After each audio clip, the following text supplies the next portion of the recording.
Bonjour et bienvenue à la série Le quai de Sainte-Anne au fil du temps. Pour cette première émission, nous rencontrons des acteurs du milieu qui ont travaillé ensemble le projet du nouveau quai. L'aventure débute en 2007.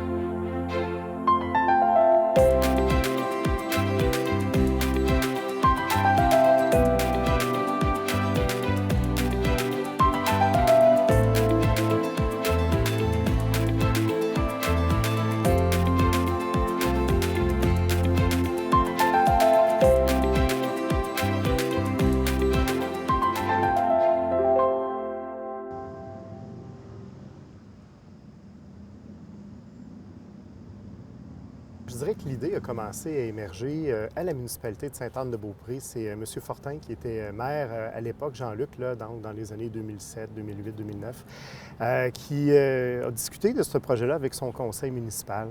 Et je pense que rapidement, il a su rallier la plupart des intervenants autour de cette belle idée-là.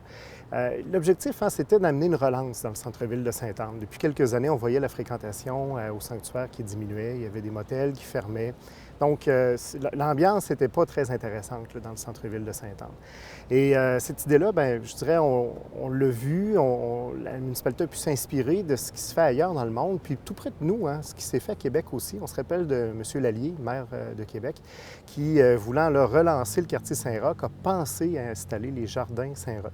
Et on peut tous voir aujourd'hui le succès extraordinaire que ça a eu, et c'est un succès maintenant qu'on peut sentir aussi à Sainte-Anne-de-Beaupré. Donc, le PIF, parce qu'on reste dans le sentier, le PIF de M. Fortin et de son équipe a été, je pense, très judicieux à l'époque. Et c'est comme ça que la municipalité a fait une première étude conceptuelle pour voir comment cette idée-là, ça pourrait naître, comment ça pourrait se dessiner. Il fallait quand même être visionnaire parce que le quai était quand même assez endommagé si on remonte dans ces années-là. Oui, en fait, tellement endommagé qu'on ne pouvait plus s'en servir d'un point de vue maritime. Et honnêtement, là, ça commençait, on pouvait parler d'une ruine pratiquement. Là. Ça commençait à être dangereux de le fréquenter. Il y avait de l'affaissement régulièrement sur le quai. Donc oui, il fallait être visionnaire. Et je pense que derrière cette vision-là, c'était de redonner du sens au passé aussi, puis faire en sorte que ce qu'on a vécu ici, ça redonne de la force à la communauté en même temps. Donc, il y a vraiment un beau lien historique qu'on peut faire, un lien qui est très ancré aussi dans notre social, dans notre communauté, avec les pêcheurs qui sont venus, qui continuent de venir encore aujourd'hui sur le quai. Alors, voilà, comme je disais, la municipalité s'est inspirée, a pu faire une étude conceptuelle. Cette étude-là est venue corroborer toutes les idées que la municipalité a pu avoir. Et nous, chez Développement Côte-de-Beaupré, on est venu comme ça s'impliquer à partir de 2013 pour supporter la municipalité dans la réalisation du projet. Donc, pour nous, très concrètement, c'est à partir de 2012-2013 qu'on a mis en place la Corporation du quai avec l'équipe de bénévoles qui s'est jointe, donc des gens d'affaires, municipalité, bien sûr, Développement Côte-de-Beaupré, la MRC, et le sanctuaire aussi qui était dans le portrait. Oui, bien Desjardins, en fait, a apporté un appui financier très significatif au tout départ quand on a fait la première étude de préfaisabilité du projet. Donc, après l'étude conceptuelle réalisée par la municipalité, on voulait vérifier la faisabilité de tout ça. Est-ce que notre concept, il pouvait tenir la route d'un point de vue financier? Alors, oui, Desjardins a été présent dès ce moment-là. Il faut souligner aussi la contribution de la communauté métropolitaine de Québec, de Destination Québec-Cité, à l'époque qui s'appelait l'OTQ, l'Office du tourisme de Québec, et de plusieurs autres partenaires, dont déjà aussi à l'époque le secrétariat de la capitale nationale, là, qui, plus tard dans l'histoire, va être un joueur clé. Vous savez, quand on est entré en poste, d'abord, c'est de prendre possession des dossiers. On avait des dossiers assez urgents à régler, tant au niveau de l'eau potable qu'on avait repris aussi les travaux publics et plusieurs choses. Puis il y a des citoyens qui nous ont interpellés. Il y avait un genre de petit comité informel au niveau du quai qui vient nous interpeller. Je venais faire un tour ici de temps en temps, puis c'était un bel endroit, puis on voyait qu'il était en état de délabrement. Fait qu'on s'est réunis avec le conseil, on va essayer de faire quelque chose pour revitaliser le quai. Puis on me souvient, on avait mandaté la firme DAA. C'était avec monsieur, j'ai oublié le nom, pas Cloutier, mais ça ressemble à ça, et associé. Puis il nous avait suggéré que le réaménagement du quai pour l'avenir, ce serait un des points centraux de la revitalisation au niveau de Sainte-Anne-de-Beaupré. Ça fait que pour ça, il fallait savoir comment que ça se passait, comment faire. La ville voulait être maître d'œuvre, mais c'était une mauvaise idée. Mauvaise idée parce que quand c'est une municipalité qui est propriétaire d'une infrastructure comme le quai, elle n'a pas accès à différentes subventions qui sont... On n'a pas accès à différents ministères, Ça fait que c'est pour ça qu'on a formé une corporation à but non lucratif, de laquelle M. Roubinet s'est présenté comme ses joints, il était le président. Pour voir un peu l'intérêt de la communauté, ce qu'on a fait d'abord, avant de créer la corporation, c'est qu'on a fait une rencontre avec toutes les parties prenantes de la côte. Il y avait Développement Côte-de-Beaupré qui, à l'époque, était le CLD. Il y avait évidemment le sanctuaire, des représentants des gens d'affaires, de l'UPA pour tout le volet agricole de la côte. Et on leur a présenté l'idée qu'on avait de revitaliser, en fait, reconstruire le quai. À la suite de cette rencontre, on a vu qu'il y avait un intérêt. Donc là, on s'est dit, il y a un intérêt de la communauté. On va créer une corporation où les différentes parties prenantes vont être représentées sur le conseil d'administration. Et on va commencer à travailler, à réunir des premiers fonds pour pouvoir commencer les études. Donc c'est comme ça que ça a été créé. Ça a été un projet qui était majeur quand même pour la côte. Donc il fallait s'assurer que tout le monde était en accord avec ce projet parce que ça allait mobiliser beaucoup d'énergie et de fonds. Donc, une fois qu'on a eu cette certitude-là, on est parti avec l'équipe qu'on avait à l'époque. Puis là, M. Roubinet a pris ça avec d'autres personnes et on a eu un allié incroyable. Dans le temps, c'était le CLD avec David Dorion, Bernard Paré, qui ont fait un travail colossal de tout attacher les fils avec Christophe. Et je me souviens d'une rencontre d'ailleurs. Ils avaient réussi à faire venir tant ceux de la capitale nationale, des responsables, du ministère du Tourisme, il y avait aussi le ministère de l'Environnement, il y avait les différents de POC, Pêche et Océan Canada, parce que c'était tout du monde avec lesquels on intervenait. Puis ils sont venus faire une visite du quai qui avait été organisée et tout le monde a convenu qu'il fallait travailler ensemble pour faire de ce projet-là une réussite.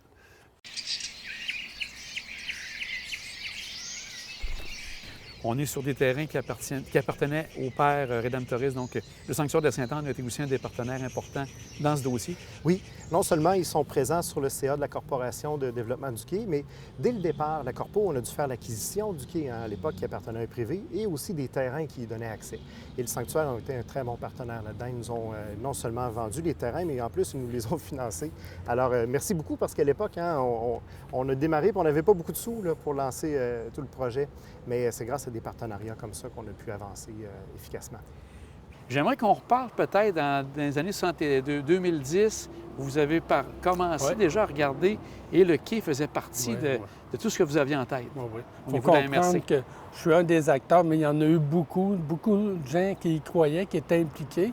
Donc, ce que je me rappelais, c'était vraiment dans notre planification de plan de développement durable de 2009 à 2013. On avait plein d'actions, on avait plein de projets et on s'était donné une vision. Et le quai de Sainte-Anne en faisait partie. C'était un des points majeurs de notre démarche d'aménagement et de planification du territoire. Donc ça, tout le monde y croyait, tout le monde était d'accord, tout le monde poussait dans le même sens pour ça. Donc oui, puis là, c'est agréable de voir toutes les étapes de planification, d'organisation qu'on a eues avec les gens du milieu qui y croyaient et d'arriver à un résultat extraordinaire. Mais ça n'a jamais été remis en question. Tout le monde y croyait. On savait que c'était un budget assez énorme, puis il fallait quand même pas par pas, puis pierre par pierre construire, et on y est arrivé. J'étais très fier. Donc, vers la fin des années 2010, là, on voit vraiment l'accomplissement de tout le travail qui a été réalisé, comme vous dites, par plusieurs intervenants. De votre côté, vous siégez sur la CMQ, donc la Communauté métropolitaine de Québec. Est-ce que ça a joué un peu du coude pour pouvoir amener le projet du quai parmi les priorités de la CMQ? Oui, parce qu'il y avait beaucoup de projets. On a eu, c'est la trame verte et bleue.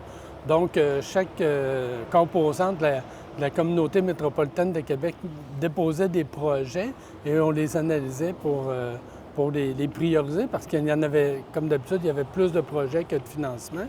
Donc, je me souviens très bien d'une rencontre qu'on avait eue et on avait décidé lequel projet avait été retenu, donc dont le quai de Sainte-Anne pour commencer du financement.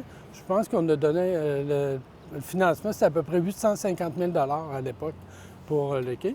Puis tout de suite après, j'avais pris en photo notre présentation, je l'avais envoyée au maire en disant bon, bien, une étape de franchie, on a un financement pour débuter toutes les études, la planification qu'on voulait faire.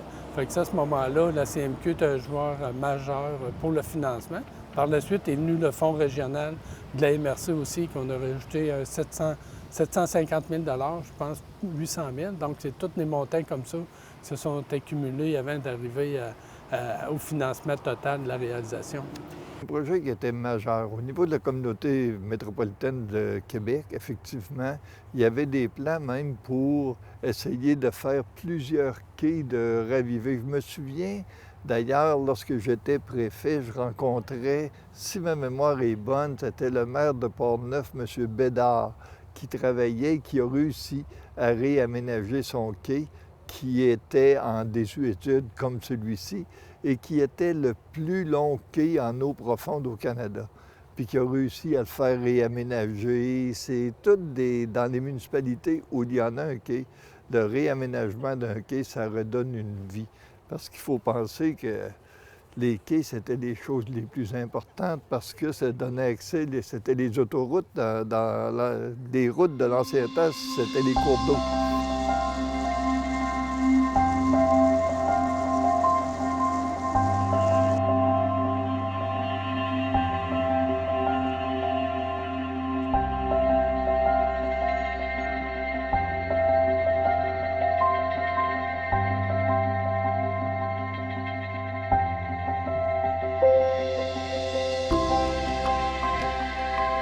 Entre autres, tu parlais du secrétariat capitale nationale, qui je pense a été la personne clé au niveau du financement, si j'ai bien compris.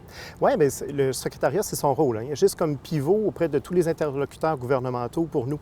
Donc, c'est avec eux qu'on a pu avoir, on appelle ça des rencontres de réseau express. On assoit tous les ministères ensemble, puis on travaille à trouver des solutions aux problématiques qu'on a, notamment pour le financement.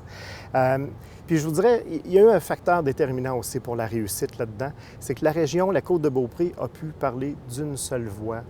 Le préfet, le maire, le conseil de la MRC, le conseil municipal, tous nos politiciens locaux, d'une seule voix, ont dit au gouvernement du Québec, ce projet-là, c'est notre priorité immédiate. On le veut, on en a besoin de relancer Sainte-Anne.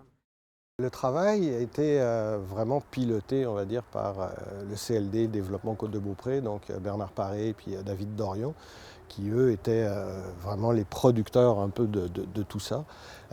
Moi, en tant que président, le rôle que j'avais, c'était de porter cette parole auprès des différents interlocuteurs, s'asseoir avec les différentes firmes de consultation, parce qu'il y a eu une étude de faisabilité. Après, on est rentré dans des études plus techniques avec des ingénieurs, avec des études de bathymétrie pour avoir les niveaux de l'eau. C'était extrêmement complexe. Donc, c'était piloté par Développement Côte-de-Beaupré. Moi, j'étais là comme en appui avec eux, puis en représentation, parce qu'il a fallu rencontrer, évidemment, Pêche et Océan Canada, le ministère de l'Environnement du Québec, le secrétariat de la capitale nationale, enfin, tous les joueurs. Donc, régulièrement, ce qu'on faisait, et je pense que ça a été apprécié, c'est que à peu près aux 6-8 mois, on faisait des rencontres pour une mise à jour du dossier auprès de tous ces interlocuteurs-là.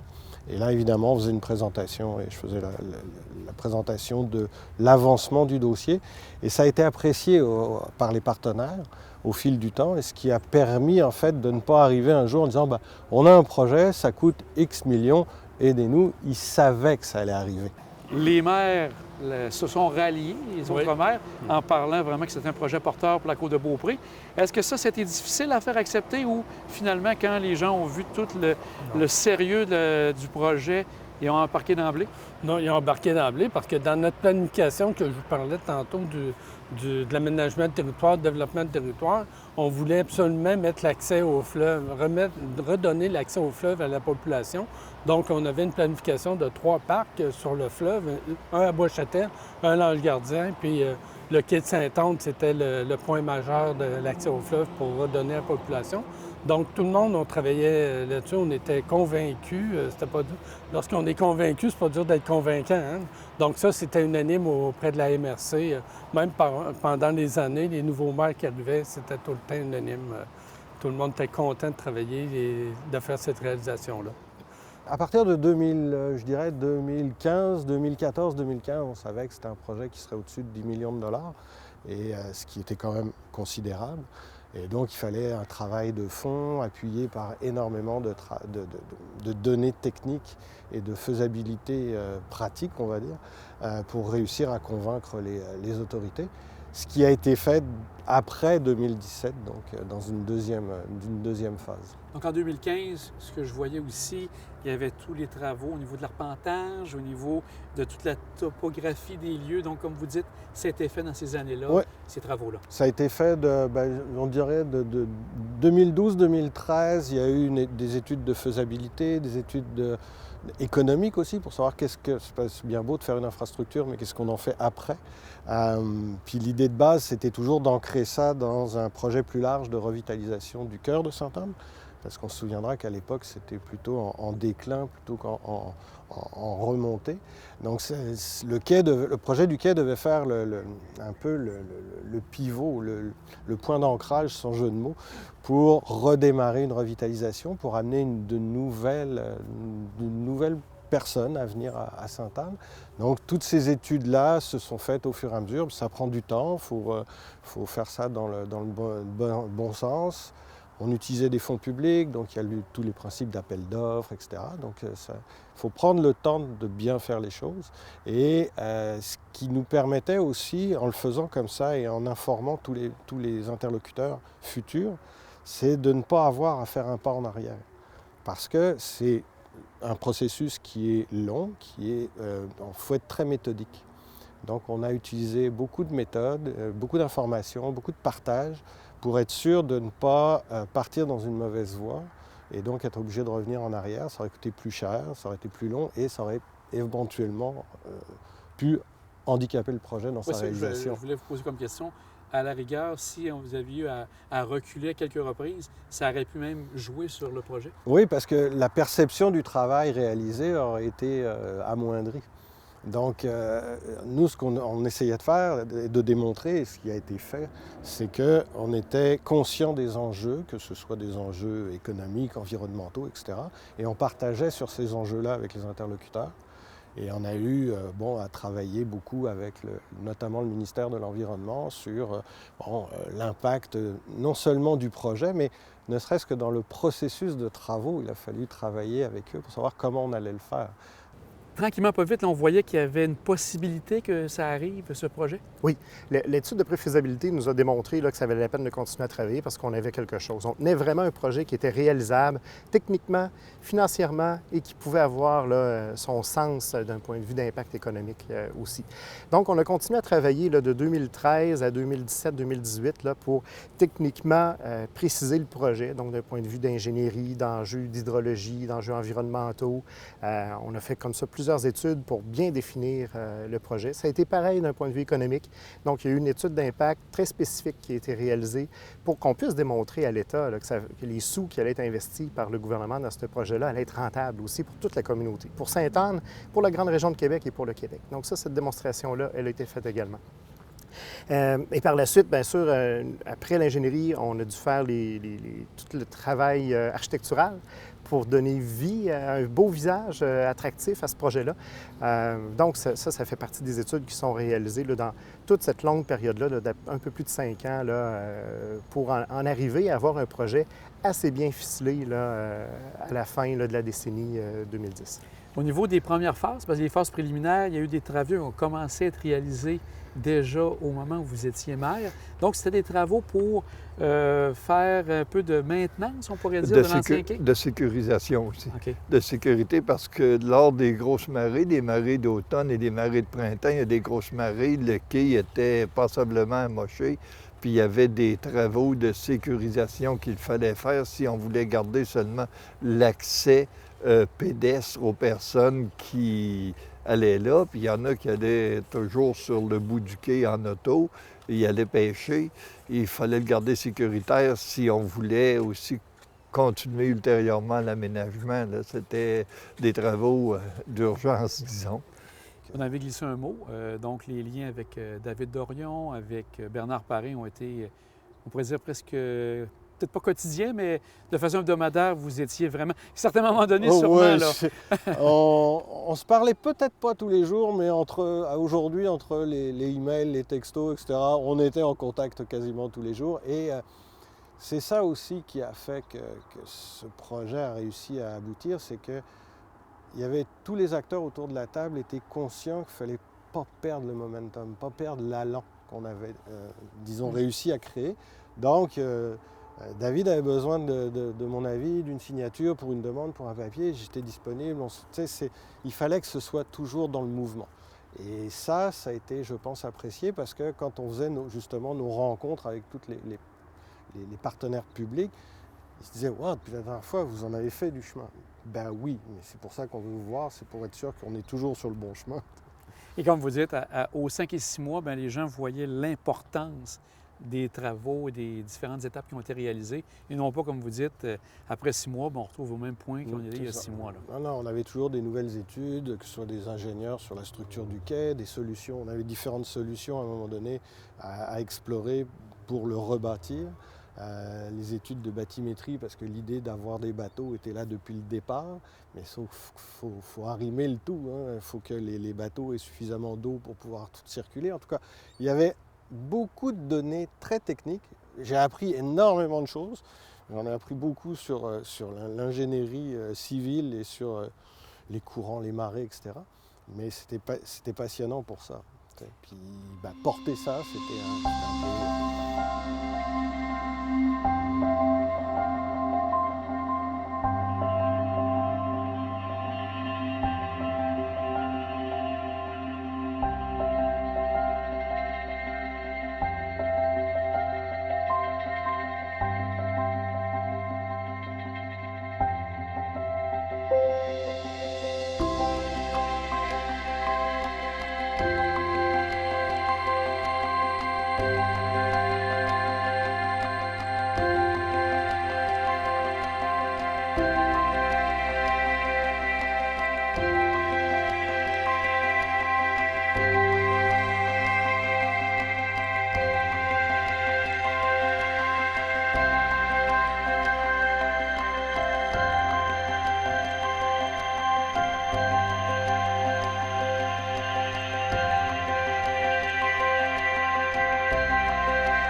Je rentre un peu dans les anecdotes de ton côté parce que tu as quand même été présent. Est-ce que tu as des éléments qui t'ont marqué par rapport à la construction? Parce que ça a quand même été comme ça un processus important.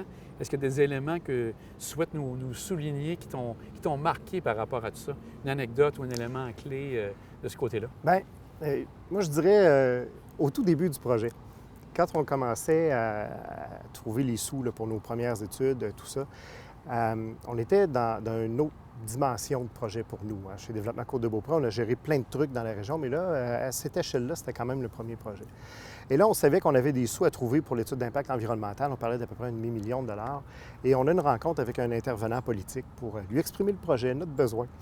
Puis, au terme de la discussion, il me dit « Bien, moi, j'aurais peut-être $500 pour votre projet. » Il était tout à fait sérieux. C'était son budget discrétionnaire de disponible qu'il y avait. Alors ça, je pense, c'est une belle anecdote parce qu'on est reparti de là. On se disait, bon, bien, on a 500 de plus. Ouais, c'est ça. Vous avez quitté en 2017. Oui. Est-ce que vous avez en mémoire les dernières décisions que vous avez eu à prendre ici pour le quai de Sainte-Anne? Je pense que le dernier geste que j'ai posé pour le quai, c'est de signer le dépôt de notre demande au BAP, au Bureau d'évaluation environnementale, pour que le projet puisse continuer à cheminer pour aller dans sa phase de réalisation. C'est ce qui, pour moi, a été le moment déclencheur de là, on rentrait en réalisation, on sortait des études. Parce qu'on avait toutes les études, on savait quelles solutions techniques, on savait ce qu'on voulait faire, tout était là.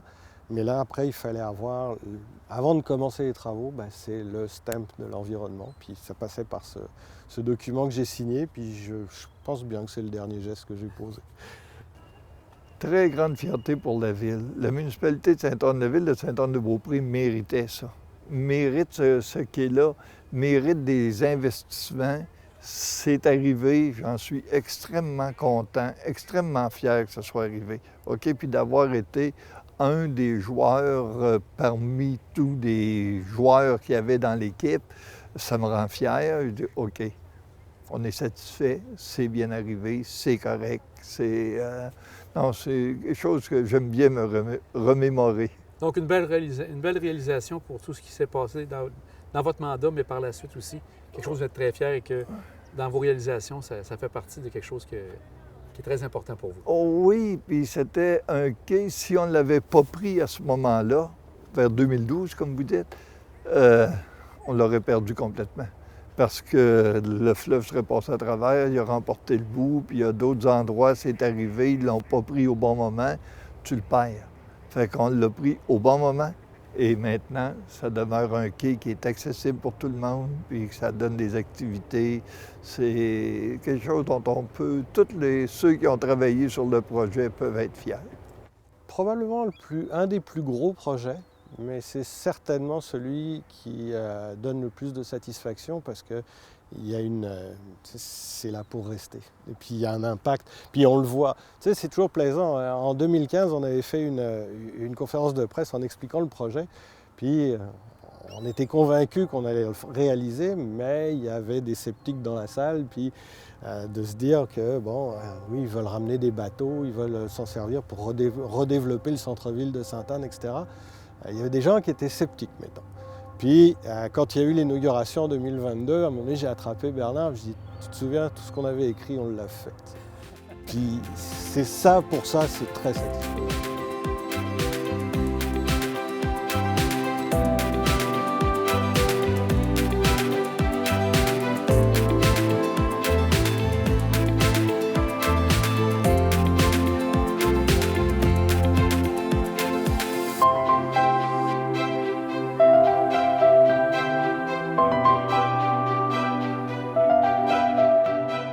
J'espère que l'émission vous a plu. On se revoit la semaine prochaine.